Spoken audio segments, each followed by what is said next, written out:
나의 문화유산 답사기에 보면은 유홍준 교수가 서문에 이런 이야기를 기록했습니다.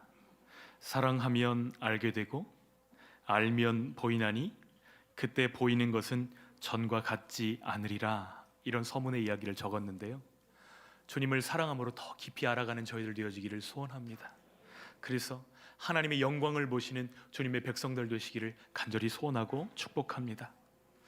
여러분, 길을 걷다가 우연히 어떤 냄새를 맡았는데 갑자기 추억에 잠겨보신 그런 경험이 있으세요? 빗방울이 후두두둑 바닥에 떨어지면 그 비의 독특한 비린내가 있잖아요.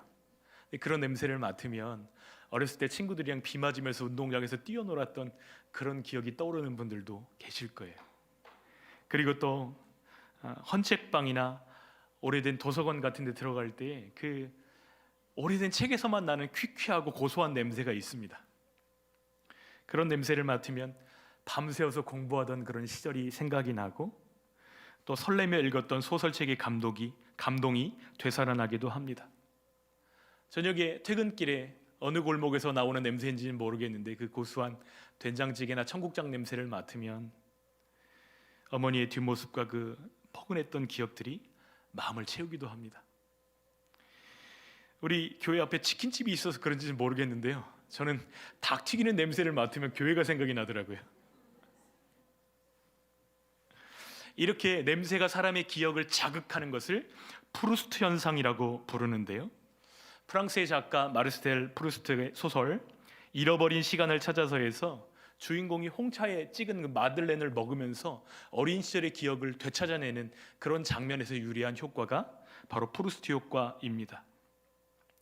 과학적으로 사람의 기억 중에서 후각이 가장 오래 지속된다고 합니다.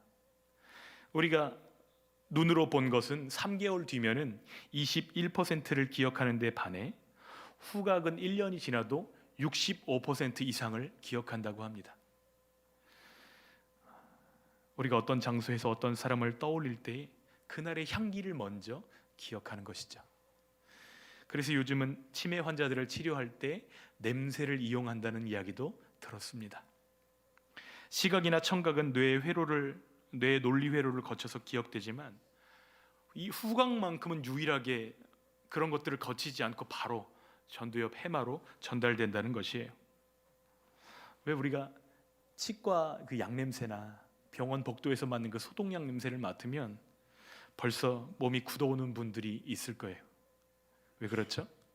치과에서 치료받을 때 그 손을 꽉 쥐고 그 치료받았던 그 느낌, 돌아가는 기계 소리와 그 느낌, 그 냄새, 이런 것들이 두려움을 주기 때문이죠. 또 수술 후에 회복을 기다리는 긴장된 순간들의 감정이 되살아나서 몸에 영향을 미치는 것입니다. 나도 모르게 막 힘이 들어가잖아요. 어떤 냄새를 맡느냐가 우리 삶의 행복과 불행에 영향을 미치게 되는데, 죽음의 냄새를 맡으면 절망에 이르게 되고 생명으로 이끄는 냄새를 맡으면 소망에 이르게 될 텐데, 우리는 어떻게 하면 이 생명의 냄새, 은혜의 냄새, 살리는 냄새를 더 잘 맡을 수 있을까요? 오늘 본문의 말씀은 예수님의 약속을 믿음으로 감사함으로 나아가라고 말씀하고 계십니다. 본문 39절을 보면 마르다는 지금 죽음의 냄새를 맡고 있습니다. 그 냄새가 마르다를 절망 가운데 묻고 있는 것을 발견해요. 생명의 주님이 바로 앞에 서 계시는데도 불구하고 그 주님을 바라보지 못하도록 하는 것입니다. 마르다가 뭐라고 대답하죠? 주여, 죽은 지가 나흘이 되었음에 벌써 냄새가 나나이다, 이렇게 이야기합니다. 당시 유다 사회의 문화를 고려해 볼 때에 이 마르다와 마리아 두 자매들에게 오빠 나사로는 울타리 같은 존재였을 것입니다. 왜냐하면 1세기 유대 사회는 철저한 가부장제 사회입니다. 아버지가 계시지 않는 그 가정에서 오빠의 역할은 집안의 유일한 법적 보호자이자 경제적 기둥인 것이죠. 그런데 나사로가 죽었다, 이 일은 단순히 슬픈 소식 정도가 아닌 것입니다. 두 자매에게 있어서 사회적 파산이었고 생존권을 상실하는 것을 의미합니다. 보증인이 없는데 여인이 취업하는 것이 불가능한 시절이었기 때문이죠. 또 오빠 나사로는 동생들에게 아버지 같고 또 든든한 친구 같은 그런 다정함을 주는 존재였을 것입니다. 성경 여러 곳에서 우리가 마르다를 볼 때 마르다가 어떤 사람이죠? 활동적이고 살림을 좋아하고 대접하는 데 힘썼던 사람으로 마르다가 나타납니다. 그런데 그녀가 집안일을 활기차게 감당할 수 있었던 원동력이 누구 때문일까요? 오빠가 있으니까요. 오빠가 벌어다 주는 것으로 오빠가 그 가정을 잘 지키고 있었기 때문에 그렇게 기쁜 마음으로 섬길 수 있는 것입니다. 여러분, 가정이 평안해야 우리가 바깥에서 일도 잘 감당할 수 있잖아요. 그런데 그렇게 소중한 오빠 나사로를 잃어버린다는 것은 아마 이 두 자매들에게는 과거와 현재가 통째로 사라지는 것 같은 그런 고통이었을 것입니다. 일반적으로 유대인들은 무덤을 만들 때 석회암 이 산비탈에 그걸 깎아가지고 동굴을 팝니다. 굴을 파고 무덤을 만드는데 장례식이 끝나면 큰 돌을 굴려서 그 입구를 꽉 막습니다. 돌로 입구를 막는다고 해도 새어나오는 것이 있습니다. 무엇이 새어나올까요? 냄새예요. 냄새를 막을 수는 없으니까요. 마르다가 오빠의 무덤 앞에서 맡았던 냄새는 절망의 냄새였을 거예요. 다 끝났구나. 마르다가 나흘이라는 시간을 강조하는 이유가 있습니다. 유대교 전승 미드라시나 탈무드에 보면 사람이 죽었을 때 그 영혼이 한 3일 정도를 시신 옆에서 맴돌다가 떠나간다는 거예요. 그래서 사흘과 나흘에는 큰 차이가 있습니다. 사흘이라고 하면 희박하지만 그래도 우리 오빠 살아날지도 몰라, 이런 소생의 가능성이 약간 남아있다고 생각하는 때예요. 그런데 나흘째가 되는 순간 유대인들은 그 모든 희망을 접게 됩니다. 왜요? 시신의 부패가 본격적으로 시작되면 영혼도 이 몸 안에 다시 깃들 수 없겠구나 체념하고 돌아간다는 것이죠.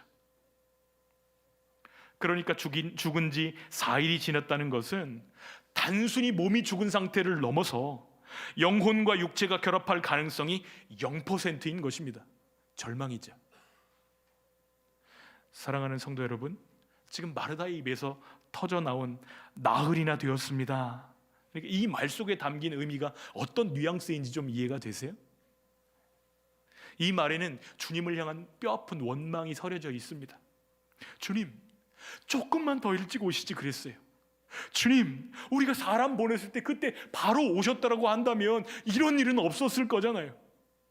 주님, 왜 이제야 오셨나요? 너무 늦게 오셨어요.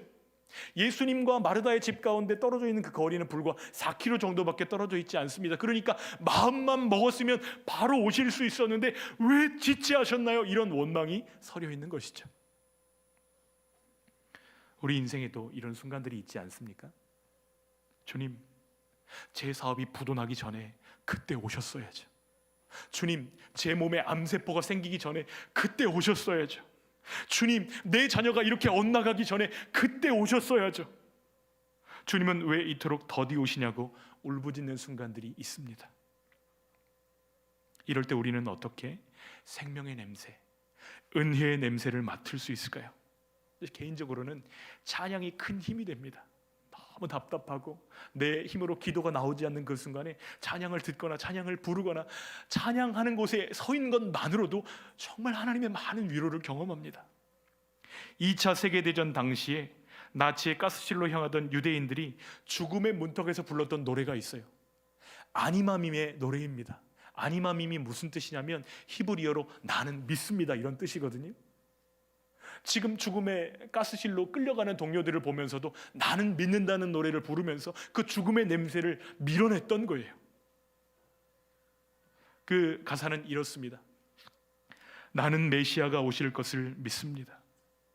설령 그분이 더디 오실지라도 나는 매일 그분을 기다립니다. 마르다는 오빠의 무덤 앞에서 절망의 냄새를 맡으면서 이미 늦었다고 낙심했지만 수용소의 유대인들은 죽음 앞에서도 주님을 신뢰하면서 이 믿음의 향기를 올려드렸던 것입니다. 우리가 기억해야 될 것은 주님의 시간은 완전하다는 거예요. 주님께 너무 늦은 때는 없습니다. 우리 눈에 주님이 지체하시는 것 같고 주님이 늦으시는 것 같지만 골든타임이 이미 지나버린 것 같이 느껴질지라도 주님의 때는 가장 정확합니다. 인간적인 가능성이 0%라 해도 하나님이 영광 받으실 가능성 100%인 때에 예수님이 나사로의 무덤 앞에 서 계시기 때문이죠. 너무나 정확해서 소름이 돋을 지경입니다. 마르다는 시체의 악취를 맡으면서 절망을 보았지만 예수님은 그 절망 너머에 나사로가 살아나실 것을, 살리실 하나님의 영광을 바라보고 계시는 것입니다. 주님은 오늘 우리에게도 말씀하십니다. 네가 맡고 있는 그 냄새에 속지 말라. 그 냄새 앞에 절망하지 말라. 네가 믿으면 네가 끝났다고 생각하는 그 무덤 앞에서도 하나님의 영광을 보게 되리라. 39절 40절 말씀 우리 함께 읽어볼까요? 예수께서 이르시되 돌을 옮겨 놓으라 하시니 그 죽은 자의 누이 마르다가 이르되 주여 죽은 지가 나흘이 되었음에 벌써 냄새가 나나이다. 예수께서 이르시되 내 말이 내가 믿으면 하나님의 영광을 보리라 하지 아니하였느냐 하시니. 여러분, 예수님께는 죽은 자를 살리실 능력이 충분합니다. 그런데 예수님이 지금 사람들에게 아주 특별한 부탁을 하고 계세요. 무덤을 막고 있는 그 돌을 옮겨 놓으라고 말씀하십니다. 왜 이렇게 말씀하실까요? 그들이 그 말씀 앞에 주님의 하신 그 말씀 앞에 자기 생각을 굴복시키고 또 주님의 말씀에 순종하는 그 믿음을 회복시켜 주시기를 원하셨기 때문입니다. 현실은 냄새가 난다고 아우성을 쳐요. 그러나 주님의 말씀이 옮기라 이렇게 말씀하시면 옮기는 것, 그것이 하나님의 영광을 보는 첫 단초인 줄 믿습니다. 우리가 스스로 닫아버린 돌문을 이제는 믿음으로 여시기를 부탁합니다. 사람들이 돌을 옮겨놓자 예수님이 하늘을 우러러 기도하십니다. 이 기도가 오늘 말씀의 핵심인데요, 우리 41절 42절 말씀 읽겠습니다. 돌을 옮겨놓으니 예수께서 눈을 들어 우러러 보시고 이르시되 아버지여 내 말을 들으신 것을 감사하나이다. 항상 내 말을 들으시는 줄을 내가 알았나이다. 그러나 이 말씀 하옵는 것은 둘러선 무리를 위함이니 곧 아버지께서 나를 보내신 것을 그들로 믿게 하려 함이니이다. 아멘. 여러분, 예수님이 드리고 계시는 기도를 잘 보십시오. 예수님의 기도는 간구입니까? 감사입니까? 지금 나사로를 살려달라고 간구하지 않으세요. 오히려 하나님이 이미 그 기도에 응답하신 것처럼 간주하고 하나님께 감사를 올려드리고 계십니다. 오병이어 때도 주님은 아버지께 기도하실 때 먼저 감사로 아버지께 나아가셨습니다. 왜 이것을 자꾸 보여주시는 것이죠? 예수님을 따라가는 제자된 우리에게 이 부분의 훈련이 필요하기 때문입니다. 너무 힘들고 어려워도 감사로 기도의 문을 여는 저희들 되어지기를 간절히 소원합니다. 여러분, 감사가 우리 마음에 깃들면요, 원망이 밀려나갑니다. 불안이 꺾여져요. 감사가 우리 마음을 장악하면요, 하나님을 마주 바라볼 수 있게 됩니다. 그러나 절망의 냄새에 사로잡혀서 감사를 잃어버리면 마르다처럼 벌써 썩은 지 냄새가 납니다, 이렇게 원망할 수밖에 없는 것이죠. 먼저 감사하는 저희들 되어지기를 소원합니다. 냄새가 과거의 기억을 소환하듯이 감사는 하나님의 영광을 우리 앞에 가져다 놓을 거예요. 실패의 냄새가 진동하는 그 현장에서도 감사의 향기를 올려드리는 저희들 되시기를 축복합니다. 부활이요 생명 되신 예수님을 바라볼 때에 불평과 원망의 그 악취는 사라지고 하나님의 일하심을 보게 될 것입니다. 예수님의 감사를 조금 더 들여다볼까요? 예수님은 지금 아버지께서 내 말을 들으신 것을 감사하나이다 이렇게 기도하고 있어요. 그러니까 예수님의 기도는 내가 원하는 것을 아버지께 관철시키는 기도가 아니라는 거예요. 하나님의 보좌를 흔들거나 아버지의 팔을 뒤로 꺾어가지고 안 들어주시면 내가 죽을 때까지 기도하겠습니다, 이런 게 아니란 말이에요. 예수님의 기도는 무엇이죠? 아버지께서 내 말을 들으신 것을 감사합니다. 항상 들으시는 것을 나는 믿습니다. 아버지가 나를 사랑하시는 것을 나는 알고 있습니다. 그러니까 예수님의 기도는 관계인 것이죠. 하나님과 나 사이의 관계를 확인하며 기뻐하고 감사하는 것이 예수님 기도의 핵심인 것을 우리가 발견하게 됩니다. 지금 나사로의 무덤을 둘러싼 많은 사람들이 이 믿음, 이 기도를 알기를 원하시는 거예요. 우리도 주님의 그 소원을 깨닫게 되기를 소원합니다. 주님이 우리의 신음소리마저도 다 듣고 계시고 다 알고 계십니다. 부활이요 생명이신 주님이 내 기도를 들으신다, 내 마음을 아신다, 이것을 생각할 때, 이것을 기억할 때 우리가 감사하지 못할 환경은 없는 줄 믿습니다. 이제 기도를 마치신 주님이 외치십니다. 큰 소리로 외치시는데 뭐라고 외치셨을까요? 이 정도로 외치지 않으셨을 거예요. 주변에 있는 모든 사람들이 다 들을 수 있도록 큰 소리로 우리 함께 다시 한번 외쳐볼까요? 나사로야 나오라! 얼마나 크게 외치셨는지 말씀이 선포되는 그 순간 무덤 문이 열린 그 굴 속에서 수족을 칭칭 동인 나사로가 저벅저벅 걸어 나옵니다. 그런데 자유로웠을까요? 불편했을까요? 불편하죠. 온몸을 배로 동여놨으니까 얼마나 힘들겠어요. 그때 예수님이 사람들에게 말씀하십니다. 풀어놓아 다니게 하라 말씀하세요. 여러분, 기적은 주님이 행하시지만 살아난 지체가 자유롭게 다닐 수 있도록 도와주는 몫은 공동체의 몫입니다. 우리 주변에는 예수님 믿고 구원받았지만 힘들어하는 사람들이 있어요, 없어요? 있어요. 여전히 과거의 상처와 낮은 자존감과 중독이라는 그 수위를 몸에 걸치고 감고 불편하게 살아가는 사람들이 얼마나 많은지 모릅니다. 그들에게 들려주셔야 돼요. 예수님이 너를 아셔. 예수님이 너를 기억하셔. 예수님이 너의 기도를 듣고 계셔. 계속해서 이 몸을 감고 있는 붕대들을 풀어주어야 됩니다. 풀어서 자유롭게 하는 것이 우리 교회에게 주신 공동체의 사명인 줄 믿습니다. 우리 공동체가 서로를 바라볼 때 묶여있는 붕대를 풀어주는 공동체 되기를 간절히 소원합니다. 서로를 바라보면서 예수님이 보시는 것처럼 얼마나 불편할까, 이렇게 서로의 안타까움을 바라보는 저희들 되어지기를 소원합니다. 저거 잘못해서 그런 거야, 그렇게 바라보는 검사스러운 눈길이 아니라 예수님이 바라보시듯이 형제를 바라보고 예수님이 풀어주듯이 자매들을 그렇게 풀어주는 저희들 되어지기를 소원합니다. 말씀의 거울로 한번 비춰보세요. 내 말과 내 행동은 형제를 자유롭게 풀어주는 것입니까? 아니면 형제를 얽어매는 것입니까? 여러분, 우리가 말씀의 거울로 우리를 비춰보면서 예수님이 기뻐하시는 말, 예수님이 기뻐하시는 행동을 선택하시기를 축복합니다. 45절과 46절에 보면 두 부류의 사람들이 나옵니다.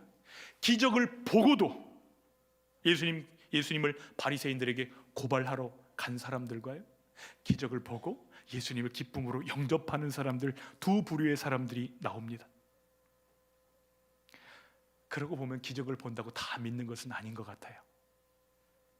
결국 내 고집을 꺾고 주님을 믿음으로 주님의 주권을 인정하는 이 선택이 없이는 주님의 기적을 보아도 믿을 수 없는 것이죠. 일본의 기독교 지도자 가운데 가가와 도요히코라는 선생님이 계십니다. 21살이던 때에 이 도요히코는 폐결핵 판정으로 사망 선고를 받습니다. 폐가 섬유화되고 딱딱하게 돼서 이제는 가능성이 없다, 죽을 준비해라, 이런 의사의 판단을 받았어요. 삶의 기로에서 고민하고 방황하고 죽을 시도도 여러 번 하였습니다. 잠을 이루지 못하던 그 어느 날 밤에 예수님이 도요히코에게 찾아오셨어요. 그날 이후로 청년 가가와 도요히코는 빈민굴로 들어갑니다. 가난한 사람들과 함께 생활하면서 그들의 친구가 돼요. 폐결핵으로 죽어가던 나를 주님이 살려주셨고, 한 번 사는 삶을 정말 의미 있고 값 있게 산다면 어떻게 살아야 될까 고민하다가 주님이 주신 그 마음에 순종했던 거예요. 그런데 참 놀랍게도 폐병으로 일찍 죽을 수밖에 없다, 이런 판단을 받았던 21살의 가가와 도요히코는 72세까지 살면서 수많은 작품들을 집필하고 수많은 사람들을 예수님께로 돌아오게 하는 전도자의 삶을 살았습니다. 부활하신 예수님을 만남으로 죽을 수밖에 없었던 그 인생이 새로운 생명 속에 살아간 것입니다. 그 내용을 기록한 책이 사선을 넘어서입니다. 여러분 한번 시간 되시면 이 책도 읽어보시면 좋겠어요. 사선을 넘어서. 사랑하는 성도 여러분, 여전히 내 코에 죄의 냄새, 절망의 냄새, 죽음의 냄새가 맴돌고 있다면 주님의 음성을 붙들기 원합니다. 내가 믿으면 하나님의 영광을 보리라. 주님의 말씀에 의지하여 믿음으로 도를 옮기고 내 기도를 들으시는 주님 앞에 먼저 감사로 나아가는 저희들 되어지기를 소원합니다. 주께서 우리의 삶을 절망의 무덤 앞에서 잔치자리로 바꿔놓으실 것입니다. 믿음으로 순종하며 하나님의 영광을 우리 매일의 삶 가운데 경험하시는 여러분 되시기를 예수님의 이름으로 축원합니다.